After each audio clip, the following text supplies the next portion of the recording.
What makes a legend? What mix of courage, inspiration, and inner strength propels an ordinary individual to make history, to stand out from the rest of the populace, shape the world around them, become heroes or villains? I am Funky Monkey. Come with me now as we leave the House of Love behind and enter a new realm, the House of Legends.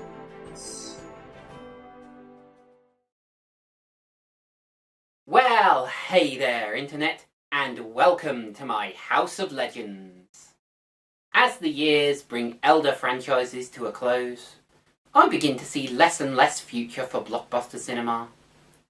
Let us instead turn to its glorious past, and the legends we all loved, beginning with our favourite paranormal exterminators, and the hidden legacy that will change everything.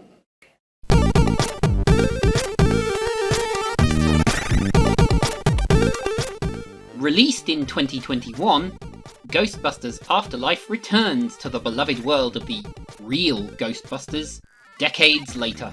The original team have long since gone their separate ways, but one of them never stopped investigating.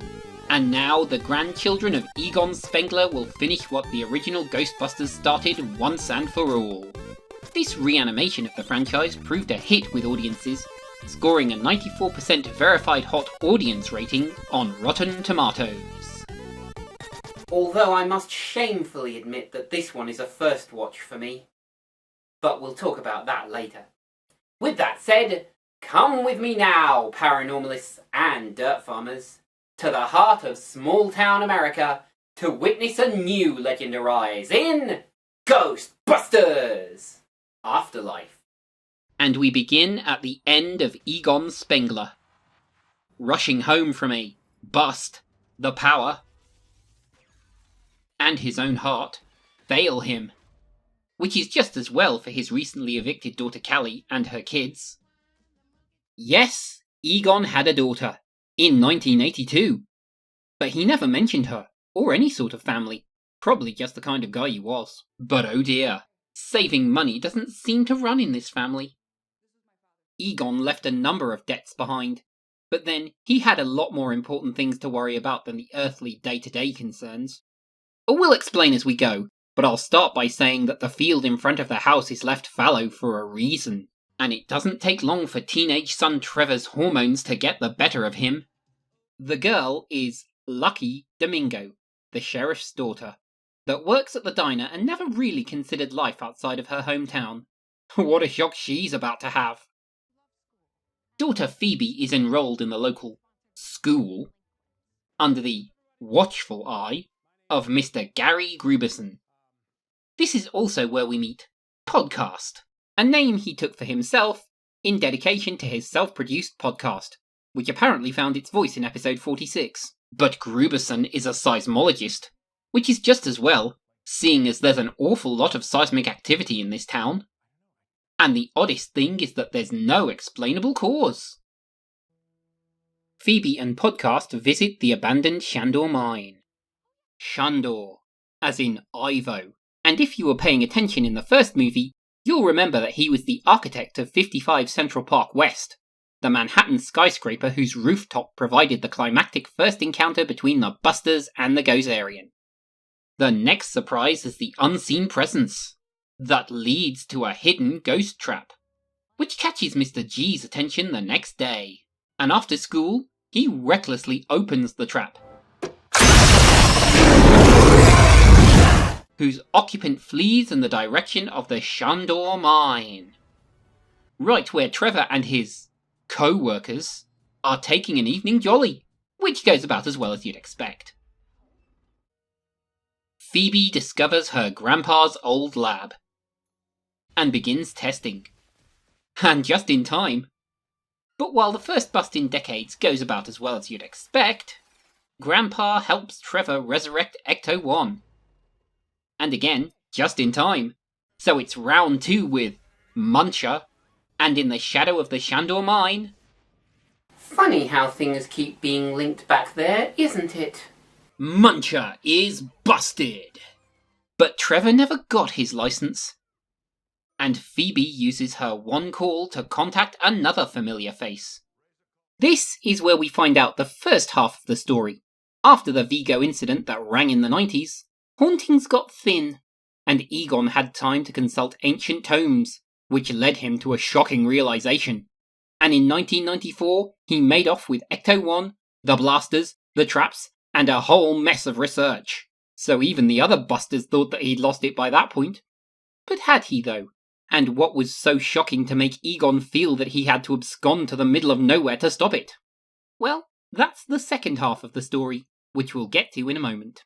And Mom is not impressed. And she was saying earlier how she wished that Phoebe was a little more delinquent. But we'll talk about being careful what you wish for in our next legend. For now, onward! Which isn't going to stop a determined Phoebe, as she returns to the mine and discovers the rest of the story. This is the other half of the story. Egon made off with all of the Busters' equipment to stop the next prophesized cross-rip, when Gozer would return, which was forecast for 2021. Shandor had foreseen this also, and this mine was where he mined the metals to make the girders for 55 Central Park West. He also built a Gozerian temple here, ready for the 2021 event. But Egon had installed neutrona blasters all around this well of souls to keep the unruly spirits of the sacrifices, who were all former mine workers, at bay, while Callie discovers her father's lab and a wall of memories. Right before being jumped by Zul the Gatekeeper, who unites with Vin's Clotho that took the body of Gruberson and sabotaged Egon's failsafe. Lucky for our half-pint heroes then, that the cops have fled, and the sheriff's daughter has the keys to the impound. And so the stage is set for our finale. Clotho and Zul open the gate, and Gozer the Gozerian walks among us once more. Enter Podcast to save Mum, as our neophyte busters lead Gozer back to the dirt farm. But just when everything looks lost, the rest of the team turn up to honour Egon's legacy, and finally put paid to the Gozerian, once and for all. And while Gozer has learned a new trick for this encounter, Phoebe is every inch her grandpa's heir. And she's not alone. And so, Gozer is defeated, and all is well.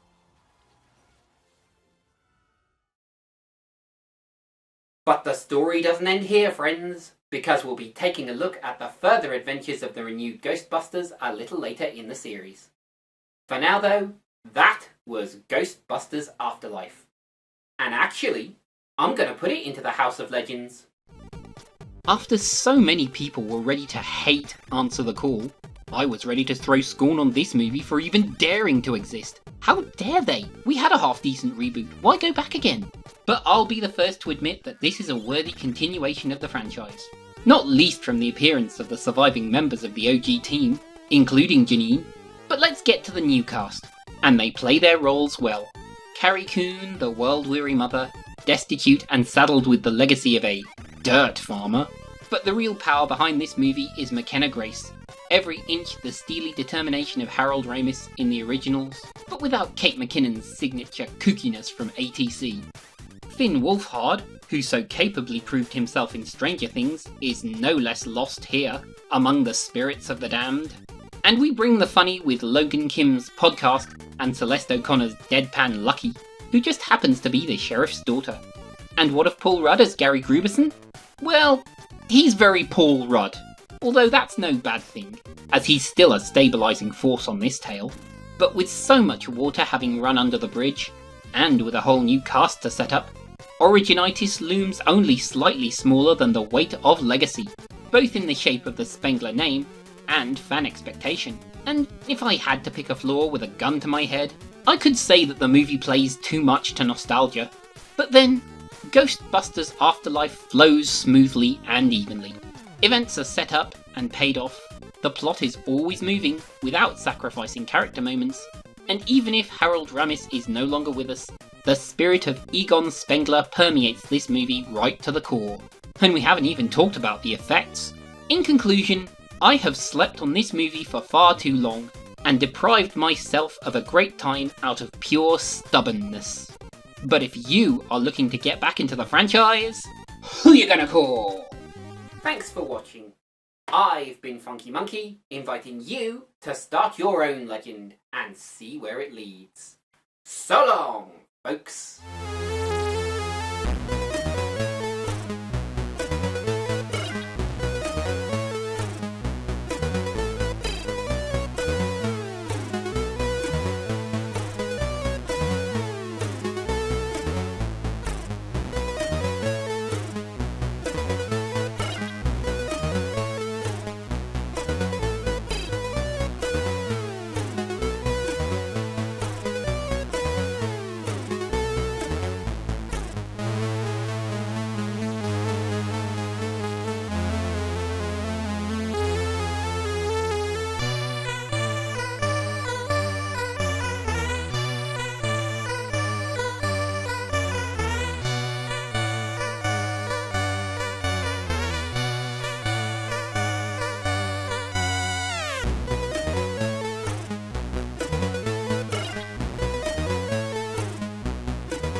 Hey folks, Funky again.